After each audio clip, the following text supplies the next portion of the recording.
தலைப்பு: ஆதாம் முதல் சீயோன் வரை. இளைய வயதினருக்கான ஆதியாகமம் முதல் வெளிப்படுத்தின விசேஷம் வரையிலான வேதம். பக்கம் 121. பாடம் 61. தலைப்பு: விழித்தெழுதல். ஆதார வசனம்: லூக்கா 8ஆம் அதிகாரம் 52-53 வசனங்கள். எல்லோரும் அழுது அவளை குறித்து துக்கம் கொண்டாடுகிறதைக் கண்டு, அழாதேயுங்கள், அவள் மரித்து போகவில்லை, நித்திரையாயிருக்கிறாள் என்றார். அவள் மரித்து போனாள் என்று அவர்கள் அறிந்ததினால் அவரை பார்த்து நகைத்தார்கள். பெற்றோருக்கு ஒரே குமாரத்தியாக இருந்த அந்த 12 வயது சிறுமி மரித்தாள். இயேசு பெற்றோரிடமும் அங்கு கூடியிருந்த மக்களிடமும் சிறுமி நித்திரையில் இருக்கிறாள் என்று உறுதியளித்தார். அவர் அவள் கையை பிடித்தவுடன் எழுந்தாள். மார்த்தாள் மரியாவின் சகோதரன் இறந்தபோது இயேசு, நம்முடைய சிநேகிதனாகிய லாசரு நித்திரை அடைந்திருக்கிறான் என்றார். இயேசு அவரை எழுப்புவதற்கு 4 நாட்கள் காத்திருந்தார். அந்த சரீரம் கெட்டு போக தொடங்கி இருக்க வேண்டும்.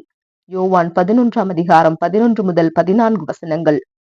உயிர் பெற்ற லாசருவும் மற்றவர்களும் மரித்த பின் அவர்கள் சென்ற இடத்தை அல்லது அவர்கள் இருந்த நிலைமையை பற்றி ஏதும் சொல்லவில்லை என்பது மிகவும் ஆச்சரியமாக இருக்கிறது.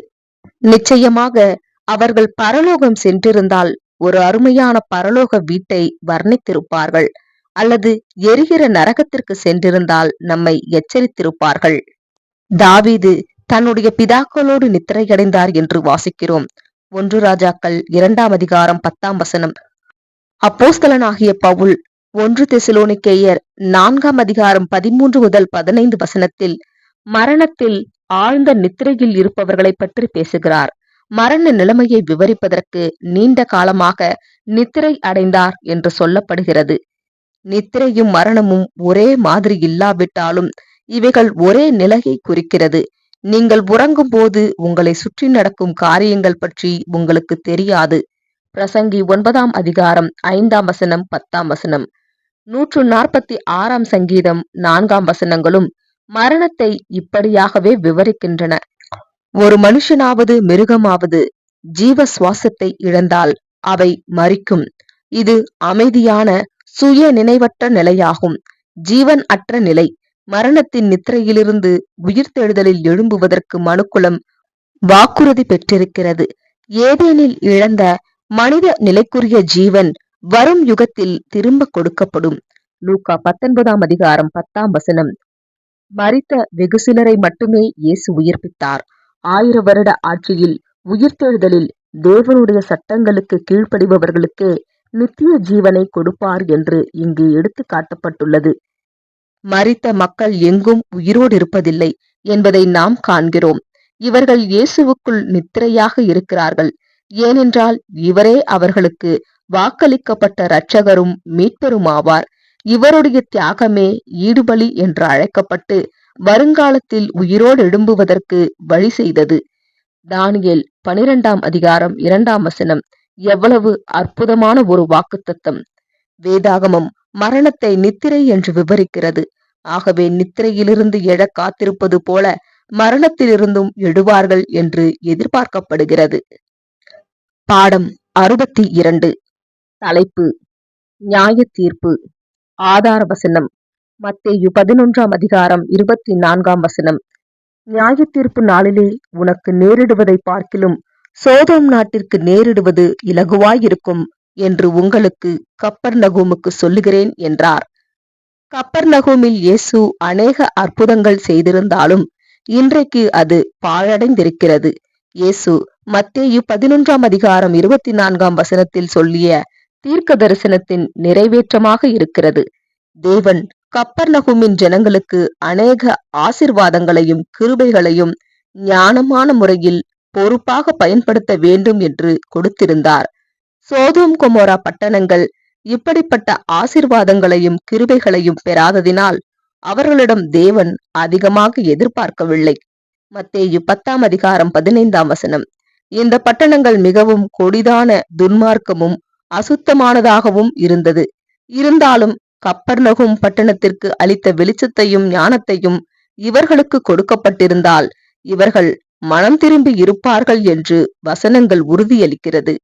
முதலாம் நியாயத்தீர்ப்பின் நாள் ஏதேனில் நடந்தது. ஆதாம் சோதிக்கப்பட்டதில் தோல்வியடைந்தார். அவருடைய தோல்வியின் காரணமாக மரண தீர்ப்பை பெற்றார். இது நிமித்தம் மனுக்குலமும் மரணத்திற்குள் விழுந்தது. இயேசு ஆதாமுக்கு பதிலாக தன்னுடைய ஜீவனை ஈடுபலியாக கொடுத்து அவரையும் அவர் சந்ததியையும் மரண தீர்ப்பிலிருந்து மீட்காவிட்டால் அனைவரும் மரண நிலையில் நித்தியமாக இருந்திருப்பார்கள். நியாய தீர்ப்பின் நாள் மேசியாவின் யுகம் 24 மணி நேரம் அல்ல, 1000 வருடங்களாகும். 2 பேதுரு 3:8. அப்பொழுது உலகம் முழுவதும் நித்திய ஜீவனை பெற பாத்திரமாக இருக்கிறார்களா இல்லையா என்று சோதிக்கப்படும். இதில் சோதோம் கொமோராவும் இன்னும் பாவத்தினால் அழிந்த அனைத்து பட்டணங்களும் உள்ளடங்கும். தேவனுடைய பார்வையில் நன்மையான காரியங்களை செய்ய எல்லா வாய்ப்புகளும் கொடுக்கப்பட்ட பின்தான் ஒரு தனி நபர் நியாயம் தீர்க்கப்படுவார். அப்போது சாத்தானின் தூண்டுதல் நீக்கப்பட்டு ராஜ்யத்தின் சட்டங்களை எளிதாக கடைபிடிப்பதற்கும் கீழ்ப்படிவதற்குமான சகல உதவிகளும் ஆசீர்வாதங்களும் கொடுக்கப்படும். சுவிசேஷ யுகத்தில் இயேசுவை பின்பற்றக்கூடிய சீஷர்கள் ஆதாமின் கீழ்ப்படியாமையின் நிமித்தமாக வந்த தண்டனையிலிருந்து விடுவிக்கப்படுகிறார்கள். இந்த உலகத்திற்கு வரும் மகா நியாய தீர்ப்பின் நாளுக்கு முன்னதாகவே சிறுமந்தை என்று அழைக்கப்பட்ட இயேசுவின் சீஷர்கள் சோதிக்கப்படுகிறார்கள். சாகா ஜீவனை பரிசாக பெற்ற பின் அவர்கள் இயேசுவோடு பரலோகத்தின் நியாயாதிபதிகளாக இருப்பார்கள். 1 கொரிந்தியர் 6:2. அவர்களுடைய சொந்த அனுபவங்களில் தேவனுடைய கிருபையையும் இரக்கத்தையும் உணர்ந்து உயிர்த்து எழும் உலக மக்களுக்கு நீதியை கற்றுக்கொள்ளுவதற்கு உதவி செய்து இந்த பூமியில் நித்தியமான ஜீவனை பெற வழிநடத்துவார்கள். இன்றைக்கு கப்பர்நகூம் பட்டணம் பாழாக்கப்பட்டிருக்கிறது. பாடம் 63. தலைப்பு 2ஆம் மரணம். ஆதார வசனம் மத்தேயு 25:34. அப்பொழுது ராஜா தமது வலது பக்கத்தில் நிற்பவர்களை பார்த்து, வாருங்கள், என் பிதாவினால் ஆசீர்வதிக்கப்பட்டவர்களே, உலகம் உண்டானது முதல் உங்களுக்காக ஆயத்தம் பண்ணப்பட்டிருக்கிற ராஜ்யத்தை சுதந்திரித்துக் கொள்ளுங்கள். வெள்ளாடுகளும் செம்மறியாடுகளும் பற்றிய உவமையில் மத்தேயு 25:31-46 வரையிலான வசனத்தில் சபை வகுப்பார் பரலோகத்தில் மகிமையடைந்த பின் தேவனுடைய ராஜ்யத்தின் நிலைமைகளை சித்தரிக்கிறது. ராஜ்யம் ஸ்தாபிக்கப்பட்ட பின் அதில் நடைபெறும் வேலைகளை பற்றி இயேசு சொன்ன ஒரே உவமையாகும். உலகத்தில் உள்ள சகல ஜாதியாரும் மரணத்தில் நித்திரை செய்யும் அனைவரும் இதில் அடங்குவார்கள். உலகத்தில் உள்ள சகல ஜாதியாரும் 1000 வருட அரசாட்சியில் கிறிஸ்துவுக்கு, இயேசு மற்றும் அவருடைய சபைக்கு முன் நியாய தீர்ப்பு பெறுவார்கள். அவர்களுடைய உண்மையான விருப்பங்கள் என்ன என்று முடிவெடுக்கப்படும். அதாவது தேவனோடு ராஜ்யத்தின் சட்டங்களை முழு விருப்பத்தோடு செயல்பட விரும்புகிறார்களா இல்லையா என்று வெளிப்படுத்தப்படும். இந்த உவமையில் சொல்லப்பட்ட செம்மறியாடுகள் தங்களுடைய முழு விருப்பத்தோடு பரலோகத்தின் தேவனையும் அவருடைய குமாரன் இயேசு கிறிஸ்துவின் நீதியையும் அன்பையும் கற்றுக்கொண்டு அவருடைய ராஜ்யத்தில் கீழ்ப்படிய முயற்சி செய்யும் மக்களை அடையாளப்படுத்துகிறார்கள். இவர்கள் படிப்படியாக நீதியை கற்றுக்கொண்டு தேவனோடு இசைவாக வாழ்வதினால் பூரணமான உலகத்தில் நித்திய ஜீவனை பெற்று நித்தியமாக வாழ்வதற்கு நியாயம் தீர்க்கப்படுவார்கள். செம்மறியாடுகளைப் போல இவர்கள் சாந்தத்தோடு நீதி மற்றும் சத்தியமாகிய பசுமையான புல்வெளியில் மேய்ச்சலுக்கு வழிநடத்தப்படுவதற்கு தங்களை முழுமையாக ஒப்பு கொடுப்பார்கள். வெள்ளாடுகள் செம்மறியாடுகளைப் போல அதிகமான எண்ணிக்கையுள்ளவர்கள் அல்ல.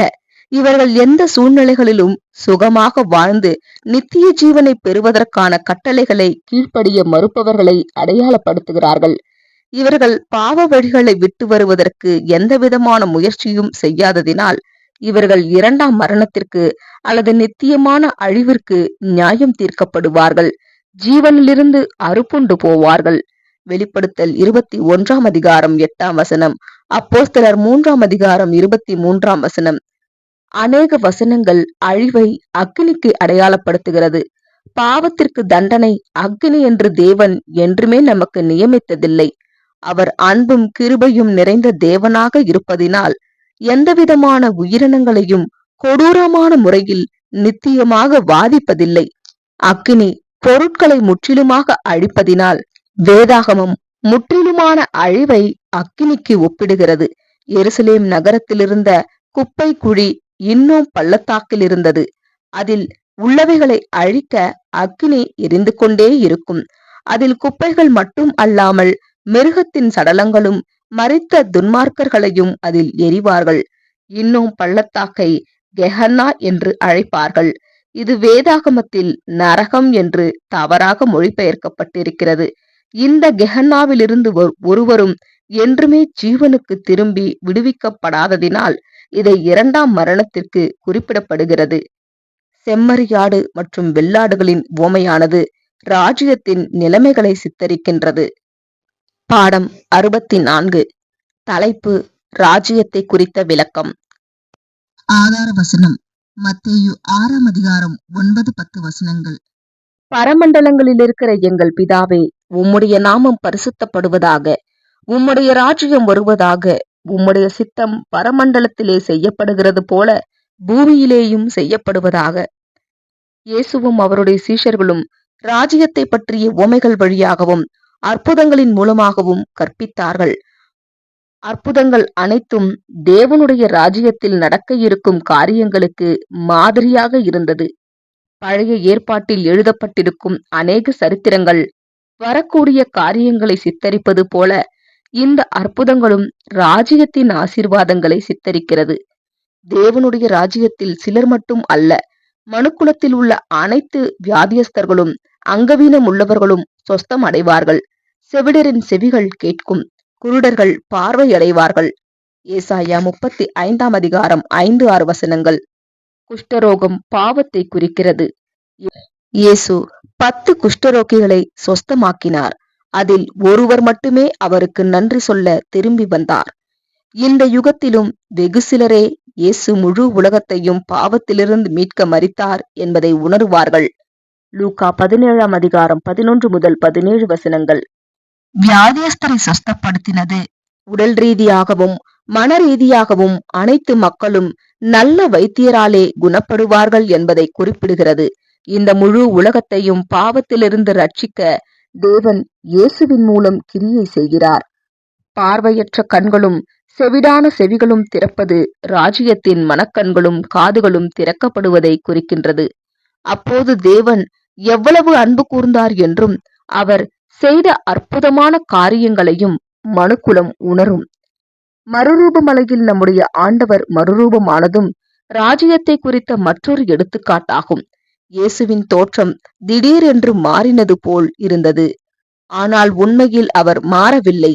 இதுவே மறுரூபமாகும். அவர் மகிமையடைந்து திவ்ய சுபாவத்தில் இருக்கப் போகிறதை இங்கு ஒரு காட்சியாக காட்டப்பட்டது. அவரோடு இருந்த பேதுரு, யாக்கோப்பு மற்றும் யோவான் மத்தேயு 16ஆம் அதிகாரம் 28ஆம் வசனத்தில் வாக்களிக்கப்பட்டதை தரிசித்தார்கள். இவர் என்னுடைய நேசகுமாரன், இவருக்கு செவி கொடுங்கள் என்ற தேவனுடைய சத்தத்தையும் கேட்டார்கள். மத்தேயு 17ஆம் அதிகாரம் 5ஆம் வசனம். நீண்ட காலத்திற்கு முன் மரித்த மோசே மற்றும் எலியாவும் இந்த தரிசனத்தில் கண்டார்கள். மோசே நியாயப்பிரமாணத்தையும் உலகத்தின் மேல் பிரபுக்களாக இருக்கக்கூடிய விசுவாசம் உள்ள பழைய ஏற்பாட்டு வீரர்களையும் குறிக்கிறார். எலியா பரலோக ராஜ்யத்தில் உள்ள சபை மக்களை குறிக்கிறார். இந்த தரிசனமானது தேவனுடைய ராஜ்யம் குறித்த காலத்தில் வரும் என்பதை வலியுறுத்துகின்றது. இயேசு மலையின் மேல் மறுரூபமான காட்சி ராஜ்யத்தின் தரிசனத்தை எடுத்து காட்டியது. பாடம் 65. தலைப்பு உன்னதத்தில் ஓசன்னா. ஆதார வசனம் யோவான் 12ஆம் அதிகாரம் 13ஆம் வசனம்.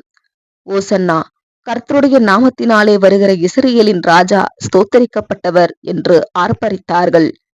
இயேசுவின் ஊழியம் முடிவை நெருங்கும் பொழுது பெத்தானியாவில் உள்ள அவருடைய நெருங்கிய நண்பர்களான மார்த்தாள், மரியாள் மற்றும் லாசுருவை சந்தித்தார். இயேசுவால் மரணத்திலிருந்து எழுப்பப்பட்ட அதே லாசுரு. அவர் அங்கு அடிக்கடி விருந்தாளியாக செல்லுவது வழக்கம். அது அவர்களுக்கு ஆசீர்வாதமாக இருந்தது. மரியாள் தன்னுடைய அன்பை வெளிப்படுத்துவதற்காக வெள்ளைக்கல் பரணியில் உள்ள விலையேற பெற்ற நலதம் எனும் தைலத்தை அவர் சிரசின் மேல் ஊற்றி பாதத்தில் பூசி அவளுடைய மயிரினால் அவருடைய பாதத்தை துடைத்தாள். அற்புதமான சுகந்த வாசனை அந்த அறையை நிரப்பியது. இந்த வெள்ளைக்கல் பரணி நம்முடைய இருதயத்தையும், நறுமணம் கிறிஸ்துவிற்கும் சபைக்கும் மற்றும் அனைவருக்கும் நம்முடைய இருதயத்திலிருந்து வெளிப்படும் நல் விருப்பங்களையும், பரிவையும், அன்பையும், சாந்தத்தையும் குறிப்பிடுகிறது. யூதாஸ் காரியோத் என்ற ஒரு சீஷன் மரியாளை பரியாசம் செய்தான். இந்த தைலத்தை விற்று தரித்திரருக்கு கொடுத்திருக்கலாமே என்று சொன்னான்.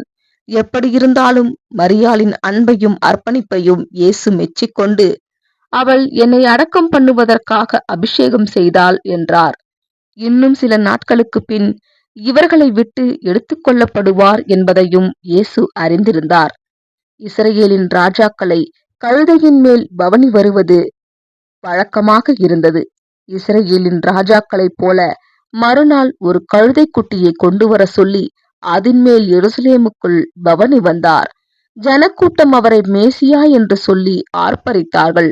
தாவீதின் குமாரனுக்கு ஓசன்னா, கர்த்தரின் நாமத்தினாலே வருகிறவர் ஸ்தோத்திரிக்கப்பட்டவர், உன்னதத்திலே ஓசன்னா என்று ஆர்ப்பரித்துக் கொண்டு மத்தேயு 21:9 அவர்களுடைய வஸ்திரங்களையும் மரக்கிளைகளையும் அவருக்கு முன் பரப்பினார்கள். அல்லேலுயா போல் ஓசன்னா என்பதற்கு துதி, மகிழ்ச்சி என்று பொருள்படும். இயேசுவுக்கு முக்கியத்துவம் கொடுக்கப்பட்டதை குறித்து பரிசேயர்கள் கோபமடைந்து ஜனங்களை அடக்கும்படி இயேசுவை கூப்பிட்டு சொன்னார்கள். சகரியா 9:9 தீர்க்க தரிசனத்தை நிறைவேற்றிக் கொண்டிருக்கிறதற்காகவும் இவர்கள் கூப்பிடாவிட்டால் கல்லுகள் கூப்பிடும் என்று அவர்களுக்கு சொன்னார். இயேசு இந்த பூமியின் மேல் பெரிய ராஜாவாகி எதிரிகளை அழிப்பார் என்றும், இனி ஒருபோதும் ரோம சாம்ராஜ்யத்திற்கு அடிமைகளாக இருக்க வேண்டியதில்லை என்றும் ஜனங்கள் எண்ணினார்கள். ஆனால் இயேசு எருசலேமை நோக்கி கண்ணீர் விட்டார். அவருடைய ராஜ்யம் இப்போது துவங்காது என்று இயேசு நன்கு அறிந்திருந்தார். மேலும் இது நிமித்தம் அநேகர் ஏமாற்றம் அடைந்து அவரை கொல்ல வேண்டும் என்று கூக்குரல் இடுவார்கள் என்றும் அவர் அறிந்திருந்தார். அவர் ஆலயத்திற்கு சென்றபோது வியாபாரிகள் பலி செலுத்துவதற்கான புறாக்களை விற்று கொண்டிருந்ததை கண்டார். அவர்கள் போட்ட சத்தமும் பேரம் பேசும் விதங்களும் ஜெபத்திற்கான ஒரு இடத்தை போல் இது இல்லை. பிரதான ஆசாரியர்களின் குடும்பங்கள் ஐஸ்வர்யவான்களாகவும் மேலும் சந்தை கடைகளில் மிகப்பெரிய அளவில் லாபங்களையும் சம்பாதிக்கிறார்கள். இயேசு மிகவும் கோபம் அடைந்து வியாபாரிகளையும் காசுக்காரர்களையும் வெளியே விரட்டிவிட்டார். சீக்கிரத்தில் இந்த ஜனங்கள் அவரை மரணத்திற்கு ஒப்புவிப்பார்கள் என்று இயேசு அறிந்திருந்தார். பாடம் 66. தலைப்பு: ராஜ்யத்தினுடைய விலைமதிப்பு. ஆதார வசனம்: மத்தேயு 7:14. ஜீவனுக்கு போகிற வாசல் இடுக்கமும் வழி நெருக்கமுமாயிருக்கிறது, அதை கண்டுபிடிக்கிறவர்கள் சிலர். இயேசு சாலையின் வழியாக நடந்து செல்லுகையில் ஒரு வாலிபன் அவர் கால்களில் விழுந்தான். இந்த ஐஸ்வர்யமுள்ள வாலிபன் தன்னால் இயன்ற வரைக்கும் சட்ட திட்டங்களுக்கு கீழ்ப்படிந்து ஒழுக்கமுள்ள ஒரு வாழ்க்கையை வாழ்ந்து வந்தான். ஒழுக்கமற்ற வாழ்க்கை வாழ்வதற்கு ஒருவருக்கும் உரிமை இல்லாததினால் இப்படி வாழ்வது அவனுடைய கடமையாக இருந்தது. சட்டங்களையும் தெளிவாக புரிந்து கொண்ட யூத மத தலைவராக இருந்தான். தான் ஏதோ ஒரு வகையில் குறைவுபடுவதாக உணர்ந்து அவன் இயேசுவிடம் நித்திய ஜீவனை பெறுவதற்கு நான் என்ன செய்ய வேண்டும் என்று கேட்டான். இயேசுவில் நன்மையும் உண்மையும் இருப்பதை உணர்ந்தான். மேலும் அவருடைய போதனைகளையும் அறிந்திருந்தான். இயேசு நியாய பிரமாணங்களை கைக்கொள்ள சொன்னார். நியாய பிரமாணத்தை கடைபிடிக்கும் எந்த ஒரு யூதனும் ஜீவனை பெறுவான் என்று வாக்களிக்கப்பட்டிருக்கிறது. அந்த வாலிபன் எப்பொழுதும் தேவனுக்கு பிரியமாக நடந்ததினால், போதகரே, இவை எல்லாவற்றையும் என் சிறுவயது முதல் கடைபிடித்து வருகிறேன் என்று பதிலளித்தான். அந்த வாலிபன் தான் செய்த காரியங்கள் அனைத்திலும் திருப்தி அடைந்தாலும் தன்னுடைய வாழ்க்கையில் ஏதோ ஒன்று குறைவுபடுகிறது என்று எண்ணி இந்த கேள்வியை கேட்டான். அவன் அபூரணமானவன் என்று அறிந்ததால் நித்திய ஜீவனை பெற இன்னும் என்ன செய்ய வேண்டும் என்று கேட்டான். பொது இடத்தில் தாழ்மையோடு நடந்து கொண்டதினால் இயேசு அந்த வாலிபனை மிகவும் நேசித்தார். இயேசு அவனை பார்த்து, நீ போய் உனக்கு உண்டானவைகளை எல்லாம் விற்று தரித்திரருக்கு கொடு, அப்பொழுது பரலோகத்தில் உனக்கு பொக்கிஷங்கள் உண்டாயிருக்கும், பின்பு என்னை பின்பற்றி வா என்றார். மத்தேயு 19:21. அந்த வாலிபன் மிகவும் ஆஸ்தி உடையவனாக இருந்ததினால் அவன் மிகவும் விசனமடைந்து தன்னுடைய சொத்துக்களையும் ஆடம்பரமான வாழ்க்கையையும் விட்டுவிட மனதில்லாதவனாய் திரும்பி சென்றான். அவனுக்கு சொந்தமானவைகளை உடனடியாக விற்க வேண்டும் என்று அவர் தவறாக புரிந்து கொண்டான். அந்த ஆஸ்திகளை பிறருடைய நன்மைக்காக பயன்படுத்த சொன்னார் என்பது அவனுக்கு தெரியவில்லை. நிச்சயமாக நாம் வைத்திருக்கும் சொத்துக்களை விட நம்முடைய ஆண்டவரை பின்பற்றுவதின் மூலம் நமக்கு கிடைக்கும் பரிசுகள் மேன்மையாகவும் உச்சிதமாகவும் இருக்கும். இயேசு பேசின ஊசியின் காதில் ஒட்டகம் நுழைதல் என்ற உவமையில் துல்லியமாக எடுத்துரைத்தார். மத்தேயு 19:23-24 வசனங்கள். பழங்காலத்தில் பெரிய மதிர்ச்சுவல்களில் உள்ள சிறிய வாசலை ஊசியின் காது என்று அழைப்பார்கள். சூரிய அஸ்தமனத்திற்கு பின் பெரிய வாசல்கள் அடைக்கப்படும். ஒட்டகமானது அந்த சிறிய வாசலுக்குள் நுழைவதற்கு தன்னுடைய முதுகின் மேல் வைத்திருக்கும் பாரத்தை இறக்கிவிட்டு அமர்ந்து கால்களை மடக்கி சற்று கஷ்டப்பட்டு நுழைய வேண்டும். அதேபோல் நாமும் ஆண்டவரை பின்பற்ற தேவையற்ற பாரங்களை வாழ்க்கையிலிருந்து அகற்ற வேண்டும். அந்த வாலிபன் மிகுந்த ஆஸ்தி உடையவனாக இருந்ததால் துக்கமடைந்தவனாய் திரும்பினான். பாடம் 67. தலைப்பு: நினைவு கூறுதலின் ராபோஜனம். ஆதார வசனம்: 1 கொரிந்தியர் 5:7 நம்முடைய பஸ்காவாகிய கிறிஸ்து நமக்காக பலியிடப்பட்டிருக்கிறாரே. யூதர்களின் பஸ்காவுக்கு 5 நாட்களுக்கு முன் இஸ்ரேலின் ராஜாவாக இயேசு கழுதையின் மேல் எருசலேமுக்குள் பவனி வந்தார். பஸ்காவின் விருந்து ஒவ்வொரு வருடமும் முதல் மாதமாகிய நீசான் மாதம் 15ஆம் தேதியிலிருந்து 7 நாட்கள் கொண்டாடப்படும். அநேக வருடங்களுக்கு முன் மோசே எகிப்தின் அடிமைத்தனத்திலிருந்து இஸ்ரேல் மக்களை விடுவித்து கானானுக்கு வழிநடத்தியதை யூதர்கள் நினைவு கூர்ந்தார்கள். அந்த ஜாதியின் முதற் பலன்கள் மரணத்திலிருந்து விடுதலை பெற்று கடந்து செல்வதையும் சித்தரிக்கிறது. எகிப்தில் வந்த 10வது வாதை எல்லா தலைச்சன் பிள்ளைகள் எகிப்து இஸ்ரேல் எல்லா தலைச்சன் பிள்ளைகள் மேலும் வந்தது. ஆட்டுக்குட்டியின் ரத்தம் வீட்டு வாசற்படையின் நிலைக்கால்களில் தெளிக்கப்பட்டால் மட்டுமே தலைச்சன் பிள்ளைகள் காப்பாற்றப்பட்டார்கள். இஸ்ரேல் ஜாதியின் பிறப்பை இந்த சம்பவம் குறித்தது. இந்நாள் வரைக்கும் இந்த பஸ்கா கொண்டாடப்பட்டு வருகிறது. முதல் பஸ்காவை நிறைவேற்ற இயேசு தாமே பஸ்கா ஆடானார். இயேசுவும் அவருடைய சீஷர்களும் ஒவ்வொரு வருடமும் பஸ்காவை புசித்தார்கள். கடைசி முறை இயேசு அவர்களுடன் பந்தியிலிருந்து போஜனத்தை புசித்து முடித்த பின்பு அவர்கள் கடைபிடிக்க ஒரு புதிய கட்டளையை கொடுத்தார். பஸ்காவுக்கு பதிலாக ராபோஜனத்தை துவங்கினார். இயேசு அப்பத்தை எடுத்து நன்றி செலுத்தி பிட்டு சீஷர்களுக்கு கொடுத்து, இது உங்களுக்காக பிற்கப்படுகிற என்னுடைய சரீரமாக இருக்கிறது. 1 கொரிந்தியர் 11:24 பின்பு பாத்திரத்தையும் திராட்சரசத்தையும் எடுத்து நன்றி செலுத்தி சீஷர்களுக்கு கொடுத்து, இதை அனைவரும் வாங்கி குடியுங்கள். மத்தேயு 26:27 இது அனைவரின் பாவ மன்னிப்புக்காக சிந்தப்படுகிற என்னுடைய இரத்தமாயிருக்கிறது.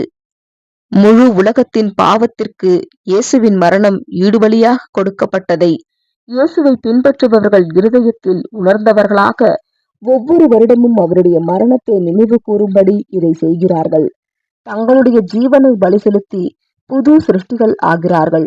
புதிய சிந்தை முடிவு பரியந்த விசுவாசத்தை காத்து கொண்டால் ராஜ்யத்தில் ஆவியின் சரீரத்தை பெற்று சபையின் அங்கத்தினர்களாக இயேசு கிறிஸ்துவோடு இந்த பூமியின் மேல் 1000 வருடங்கள் ஆட்சி புரிவார்கள்.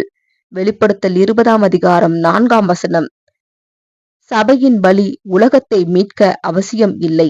ஆனாலும் வாஞ்சையுடன் இயேசுவின் அடிச்சுவடுகளில் நடக்க விரும்பி தங்களுக்குரியவைகளை எல்லாம் பலி செலுத்தி, நேரம், பணம், தாளந்து மற்றும் ஆற்றல் தங்களுக்குரியவைகளை எல்லாம் பலி செலுத்தி மரணம் வரைக்கும் விசுவாசத்தில் நிலைத்திருப்பவர்களுக்கு தேவன் திவ்ய சுபாவத்தை கொடுப்பார்.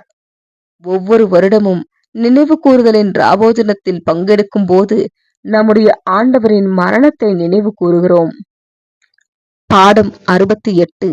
தலைப்பு: இதோ இந்த மனுஷன்.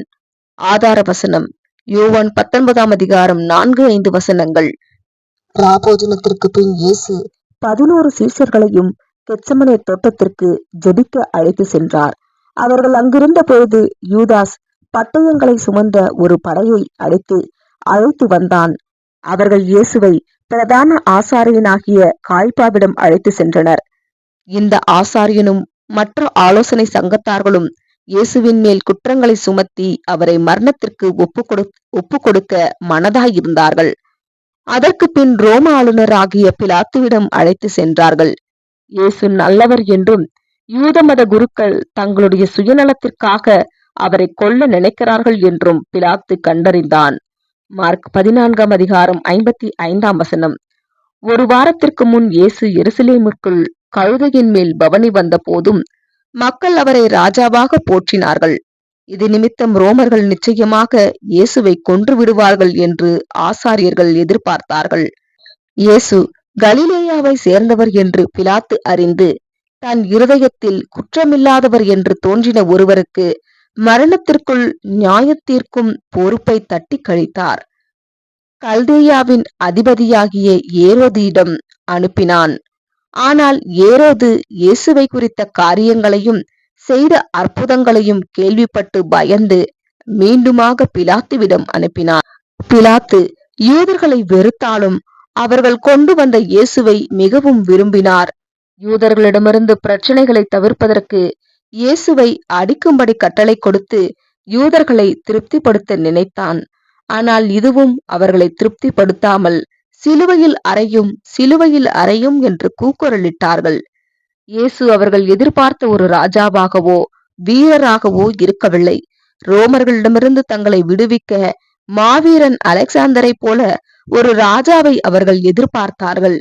இயேசுவில் இருந்த அகிம்சை, பொறுமை, சாந்தம், அனைவரிடத்திலும் காட்டின அன்பு போன்ற குணங்களின் நிமித்தமே அவரை நிராகரித்தார்கள். இயேசு தேவனுடைய குமாரன் என்று அநேகர் ஏற்றுக்கொண்டதையும் இயேசு நேர்மையற்ற பேராசையுள்ள ஆசாரியர்களை குறித்து எச்சரிக்கிறார் என்பதையும் யூத மத தலைவர்கள் அறிந்திருந்தார்கள்.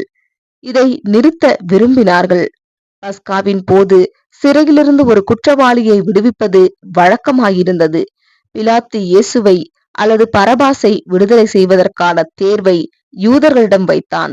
அந்த ஜனக்கூட்டம் பரபாசை விடுதலை செய் என்றது. லூக்கா 23:13-25.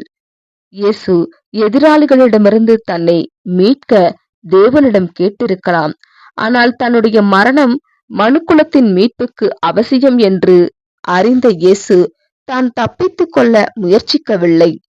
இயேசு சிலுவையில் அறையப்படுவதை பிலாத்து விரும்பவில்லை. ஆனால் அதை தவிர அவருக்கு வேறு வழியும் இல்லை. பாடம் 69. தலைப்பு: சிலுவை மரணம். ஆதார வசனம்: லூக்கா 23:43. இன்றைக்கு நீ என்னுடனே கூட பரதீசில் இருப்பாய் என்று மெய்யாகவே உனக்கு சொல்லுகிறேன் என்றார். இயேசு நிரபராதி என்று பிலாத்து அறிந்திருந்தும் யூத மக்களின் விருப்பத்திற்கு கையளித்தார். சிலுவை மரணம் கொடூரமான மரணமாகும். சேவகர்கள் கிறிஸ்துவின் அங்கியை எடுத்துக்கொண்டு முள்ளுகளால் ஒரு கிரீடத்தை பின்னி அவர் சிரசின் மேல் வைத்தார்கள். இரக்கமின்றி அவரை கன்னத்தில் அறைந்து கேலி செய்தார்கள். அவருடைய நெருங்கிய நண்பர்கள் என்ன செய்ய வேண்டும் என்பதை அறியாமல் இருந்தார்கள். பேதுரு பயத்தினால் இயேசுவை மறுதலித்தார். உடனே சேவல் கூவின சத்தத்தை கேட்டு இப்படி செய்வார் என்று இயேசு சொன்ன வார்த்தைகளை நினைவு கூர்ந்து அவமானத்தில் வெளியே ஓடி மனம் கசந்து அழுதார். லூக்கா 22:54-62. இயேசுவின் இரு பக்கத்திலும் 2 கள்ளர்கள் அவரோடு அறையப்பட்டார்கள். இயேசுவின் தலைக்கு மேல் இவர் யூதர்களின் ராஜா என்று எழுதப்பட்டிருந்தது. இதனை 3 மொழிகளில் எழுதப்பட்டு அவருடைய குற்றம் சொல்லப்பட்டிருந்தது. இயேசுவின் விரோதிகள் அவர் செய்த அற்புதங்களை கேள்விப்பட்டதினால் அவரை சிலுவையிலிருந்து இறங்க சொல்லி கேலி செய்தார்கள். ஆனால் இயேசு முழுமையாக தேவனை விசுவாசித்து தேவனுடைய திட்டத்தில் அவர் மரிக்க வேண்டிய நேரத்தை அறிந்திருந்தார். இயேசு தன்னுடைய ஜீவனை தப்பித்துக் கொள்ள வாய்ப்பு இருந்தும் முழு விருப்பத்தோடு சிலுவை மரணத்தை ஏற்றுக்கொண்டார். அவர் மரிக்காவிட்டால் இந்த மனுக்குலத்தை மீட்க இயலாது என்று அறிந்திருந்தார். இதற்காகவே பூமிக்கு வந்தார்.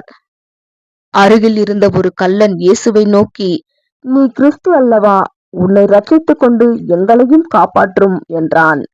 மற்றவன் அவனை அதட்டி, நாம் நம்முடைய கிரியைகளுக்கு தக்க பலனை பெற்றுக் கொண்டிருக்கிறோம், ஆனால் அவர் ஒரு பாவமும் அறியாதவர் என்றான். அதற்கு பின் அந்த கள்ளன் இயேசுவின் ராஜ்யத்தில் அவனை நினைத்துக் கொள்ளும்படி கேட்டுக்கொண்டான். இயேசு, நான் உனக்கு சொல்லுகிறேன், இன்றைக்கு நீ என்னுடன் பரதீசில் இருப்பாய் என்று அன்புடன் பதிலளித்தார். இந்த வசன பகுதியில் உள்ள காமாவை சற்று கவனியுங்கள். இன்றைக்கு என்ற வார்த்தைக்கு பின்னால் வரக்கூடிய கமா முன்னால் வந்துவிட்டது. ஒரு சின்ன கமா வசனத்தின் அர்த்தத்தையே மாற்றிவிட்டது. வேதாகமத்தை எழுதியவர்கள் எந்த விதமான குறியீடுகளையும் பயன்படுத்தவில்லை. சுமார் 400 வருடங்களாக இந்த குறியீடுகள் உபயோகத்தில் உள்ளது. இந்த சூழ்நிலையில் இன்றைக்கு என்ற வார்த்தைக்கு முன் வர வாய்ப்பில்லை என்பதை நாம் அறிவோம். ஏனென்றால் இயேசுவோ அல்லது அந்த கள்ளனோ மரித்த அன்று பரதீசுக்கு போகவில்லை. பரதீஸ் என்பதற்கு தோட்டம் என்று பொருள்படும். இந்த பூமி 1000 வருட அரசாட்சியில் பூரணப்பட்டு மிக அழகாக இருக்கும் என்பதை ஏதேன் தோட்டம் மிக எளிமையாக சித்தரிக்கின்றது. இவன் யூதர்களின் ராஜா என்ற வார்த்தைகள் சிலுவையில் இயேசுவின் தலையின் மேல் பலகையில் எழுதப்பட்டிருந்தது. பாடம் 70. தலைப்பு: வெறுமையான கல்லறை. ஆதார வசனம்: 1 கொரிந்தியர் 15 வசனம். ஜென்ம சரீரம் விதைக்கப்படும், ஆவிக்குரிய சரீரம் எழுந்திருக்கும். சீஷர்களின் நம்பிக்கை சிதறடிக்கப்பட்டு விட்டது. ஆண்டவரிடம் அநேக காரியங்களை எதிர்பார்த்தார்கள். அவரை மிகவும் நேசித்தார்கள். மேலும் அவருடைய மிகுந்த ஞானத்தையும் வல்லமையையும் நம்பினார்கள். அவரை பின்பற்றி உடனடியாக ராஜ்யத்திற்குள் பிரவேசிக்க சீஷர்கள் ஆயத்தமாக இருந்தார்கள்.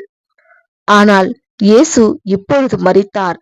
சிலுவை மரணம், கள்ளர்களோடு மரித்த அவமானம், அடுத்து என்ன செய்ய வேண்டும் என்பதை அறியாதிருந்தார். பரிசுத்த ஆவியை பெறும் வரைக்கும் சீஷர்கள் ஆவிக்குரிய காரியங்களை புரிந்து கொள்ள இயலவில்லை. இயேசு உயிர்த்தெழுந்து ஆவிக்குரிய ஜீவியாக இருக்கிறார் என்பதை அவர்களால் புரிந்து கொள்ள முடியவில்லை. இனி அவர் மனிதன் அல்ல, மாம்சமும் இரத்தமும் உடையவர் அல்ல. இயேசு ஒரு வித்தியாசமான நிலைமையில் இருந்த போதிலும் தான் உயிரோடு இருப்பதை சீஷர்களுக்கு காண்பிக்கும் பொருட்டு தன்னை வெளிப்படுத்தி கொண்டதாக இருந்தது. ஆவிக்குரிய ஜீவியாக இருந்ததால் மனுஷ ரூபத்தில் காட்சியளிக்க அவருக்கு வல்லமை இருந்தது. அவர்கள் இயேசுவை காண முடிந்தது, புசிக்கவும் பேசவும் முடிந்தது. சிலுவையில் அறையப்பட்ட 3ஆம் நாளிலே மகதலேனா மரியாள் வெள்ளை போலத்துடன் கல்லறைக்கு சென்றபோது வாசலில் வைக்கப்பட்டிருந்த கல் புரட்டப்பட்டிருந்தது. அவள் உள்ளே பார்த்தபோது ஒரு தூதன், பயப்படாதே, அவர் இங்கே இல்லை, அவர் உயிர்த்தெழுந்து விட்டார் என்றார். மத்தேயு 28 வசனங்கள். மரியாள் இயேசுவுடன் பேசினாள். ஆனால் அவர் தோட்டக்காரனைப் போல காட்சியளித்ததினால் அவள் அவரை அறியாதிருந்தாள். ஆனால் அவர் பேசின பொழுது அவருடைய குரலை கேட்டு அவரை கண்டுபிடித்தாள். இயேசு இன்னும் பரலோகத்தில் இருக்கும் பிதாவிடம் செல்லவில்லை என்று விவரித்தார். யோவான் 20 வசனம். நடந்ததை சீஷர்களிடம் அறிவிக்க சொன்னார். அதே நாளில் கிளேயோபாசும் மற்றொரு சீஷனும் சில நாட்களுக்கு முன் நடந்த சோகமான சம்பவங்களை பற்றி பேசிக்கொண்டு எம்மா ஊருக்கு பயணம் சென்றார்கள். இயேசுவும் அவர்களோடு சென்றார். ஆனால் அவர்கள் அவரை அறியாதிருந்தார்கள். இயேசு மகிமையடையும் முன் இப்படிப்பட்ட பாடுகள் அவசியம் என்றும் மரணம், உயிர்த்தெழுதல் பற்றியும் முன்னறிவிக்கப்பட்ட தரிசனங்களையும் அவர் தெளிவாக விவரித்தார். இயேசு சொன்ன காரியங்கள் மிகவும் சுவாரஸ்யமாக இருந்ததினால் அவர்களோடு தங்கி அப்பம் புசிக்கும்படி வேண்டிக் கொண்டார்கள். அப்பொழுது அவர்களுக்கு தன்னை வெளிப்படுத்தி அங்கிருந்து மறைந்து சென்றார். அவருடைய ஆசீர்வாதங்கள் இருதயத்தின் ஆழத்திற்குள் பாய்ந்ததினால் நம்முடைய இருதயம் நமக்குள்ளே கொழுந்து விட்டு எரியவில்லையா என்றார்கள். லூக்கா 24 வசனம். அன்று மாலை அநேக சீஷர்கள் மேல் வீட்டில் கூடினார்கள். யூதர்களுக்கு அவர்கள் பயந்ததினால் கதவுகள் பூட்டப்பட்டது. அன்றைய தினத்தில் நடந்த ஒவ்வொரு சம்பவங்களையும் சுவாரஸ்யமாக சம்பாஷித்துக் கொண்டிருந்த பொழுது திடீரென்று இயேசு அவர்கள் மத்தியில் நின்றார். அவர்கள் அறிந்த ஒருவரைப் போல காட்சியளித்தார். ஆனால் அவர்கள் பயந்தார்கள். இயேசு அவர்களின் பயத்தை போக்கி மாம்ச சரீரம் எடுக்கும் வல்லமையை பெற்றிருந்தார் என்பதை விவரித்தார். பழைய ஏற்பாட்டில் அவருடைய மரணத்தை பற்றிய தீர்க்க தரிசனங்களை எம்மா ஊருக்கு செல்லும் வழியில் இயேசு விவரித்து சொன்னார். ஆமீன். இதனைத் தொடர்ந்து வரும் 71வது பாடத்தினை அடுத்த பாகத்தில் காணலாம். ஆமேன்.